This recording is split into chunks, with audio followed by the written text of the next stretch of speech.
What's up guys, welcome back to another super duper glorious day. It's absolutely fantastic weather for riding. And on today's topic I'm going to be talking about 5 reasons why you should ride a motorbike. Number 1, the pure thrill and fun. What do I like about it? I love the bends, I love the power, I love the smooth flows.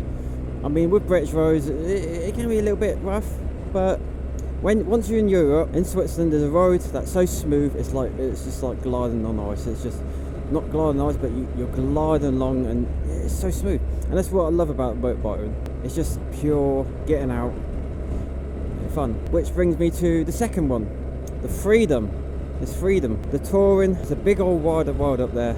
As I said before, it's all about this adventure, you know. It's about, you feel like nothing's holding you back, nothing's strapped you down, and you're just living life. You're on the bike and you don't feel like you've got no responsibility. You're just on it and you can enjoy it. You can really see the world with this bike. And it's like when I'm in Europe, part of the freedom, it's that Europe love bikers. I think they, well, at least I think they do. I mean, I know French have a few issues with the filtering thing, but I don't know what it is. When I was in Luxembourg, we pulled up to a campsite and these 2 people come up to like looking at our bikes. I thought, like, I only had a 650 Bandy at the time, but they're just looking like, wow, look, it's a motorbike, like it's got all kit on it and everything else.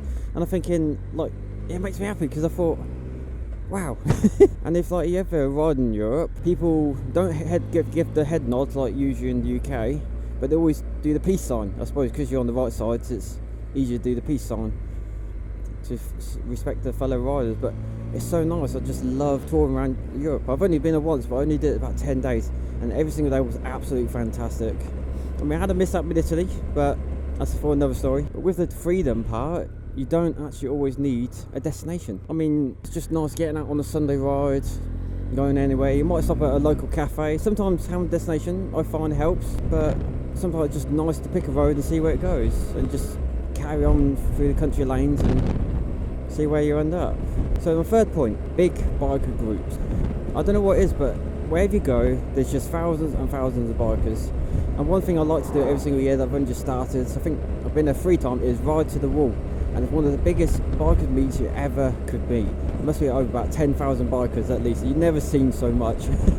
But I've travelled all around the UK to biker meets, and I've toured Scotland and everything else.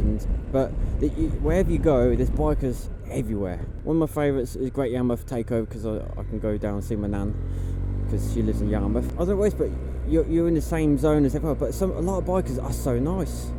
I never really met a nasty biker. I know other people have, but maybe I've got a young face and people think, oh wow, look, he's nice. I don't know, but everyone seems to be so nice on the bikes. I think it's just something about the pure happiness of it. And with these big bike groups, you get some really good discounts as well on kit or clothing or cleaning items. Another part of a biker group is if you're interested in motorbikes and you think, I don't know, maybe I want to go have a look at new motorbikes. You can also go to the big MCN London shows. And they always got big events going on and showing all the sit bikes. And you can sit on every single bike they got there. Maybe some of them you can't, but I love going to the big events. I really do.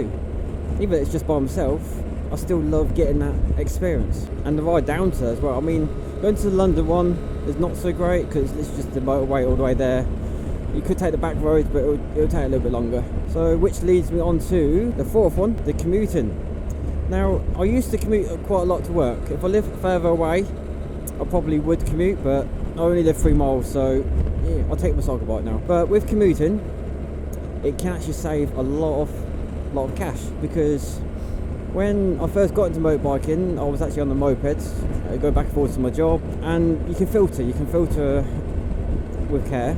So it's just, you're filtering through, and you get there a lot more quicker. And you're not stuck in a tin box and you're thinking, oh, like, come on, I want to get work, It's just so nice to get, and if you have a bad day at work, you get on your bike, you can go through a country lane and you can chill, I used to go to Pittsford, just sit there, chill a bit. I thought, yeah, and then I'll ride back through the country lanes and it's nice. And for my final tip, the mental health, to round up all those points together. It's good for your body, it's good for your mind, it keeps you focused. I just love everything about riding.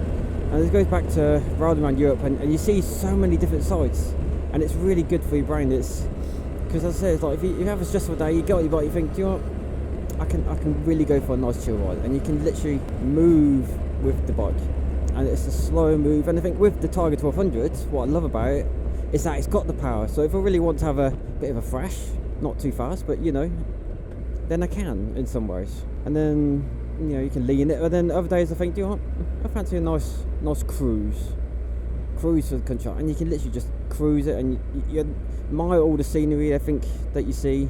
As I say, car moves the body, motorbike moves the soul.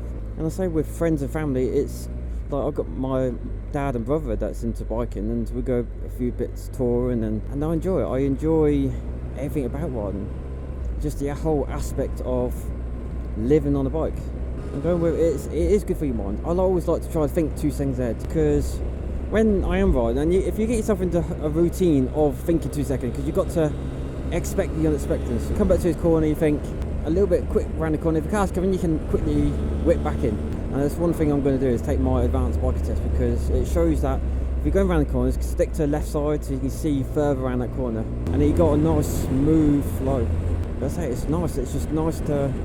You feel like you got no worries. You feel free. You feel. That's it. You know. There's not much more I can say about biking, but other than once you've been on the bike, it can be quite daunting. It can be quite scary. I can remember when I was 17, I was on the 125, and I thought, oh my god, like there's so many cars. You know, I'll never do it. But once you've built up your experience, you'll get better, and then you can meet some people. You just find on Facebook, or there's so many groups out there, and people go, yeah, we're up for a ride. You meet those people, and then you get a bond with them. And with like everything else, and with bikers groups, it's that everyone helps each other out. Some people don't, but the majority, everyone helps you out. So you've got an issue, you might think, oh yeah, I know what that problem is, and they'll come over and help you sometimes. But I love it, you know. And with bike groups, it's just like, you know, you can always go down as a group as well, and that's a nice experience. With bike groups, I own a Senna 5, I think, or 6, I can't remember which number it is now, and it's easy to communicate as well. One of highly recommend if you ever want to talk to all your friends and stuff, is get a Senna. Sometimes I answer on the phone when I'm riding, and people are like, what, you on your motorbike? Yeah, I am. It's like, wow, I wouldn't know that. With motorbiking, there's so many bikes like that you can literally pick and choose. I mean, I went for a tourer because I like touring, but you may just want a sports bike, you may want a cruiser, you don't really want to go too far, or just something to go back and forth to work to look nice, you know. And you don't have to have like what everyone else has got. You just choose the bike that's right for you. I said I had the 650 Bandit, and that was the perfect bike for me. It's like bulletproof, because I did drop it a few times and I had the crash bars, and that was quite handy, because I was more worried that, you know, I was going to drop the bike, but because of the crash bars, I wasn't as worried. And that's why I kind of went for the Tiger 1200, because it's touring and I've got the crash bars on it. So if I do ever drop it, not saying I like dropping it, because I don't like dropping it, because it is what it is, you know. Sometimes you just drop it. I mean, at least if they say you're not a proper biker till you drop your bike, but don't count that.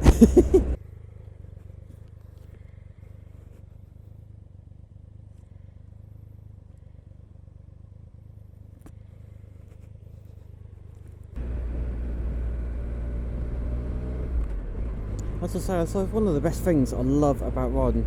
Wherever you go, sometimes you just don't know where you're going to end up, and it's like, I don't know where I am, because that's narrowboats. If I didn't have a house and I didn't have a motorbike and a car, I'd probably be living on a narrowboat right now.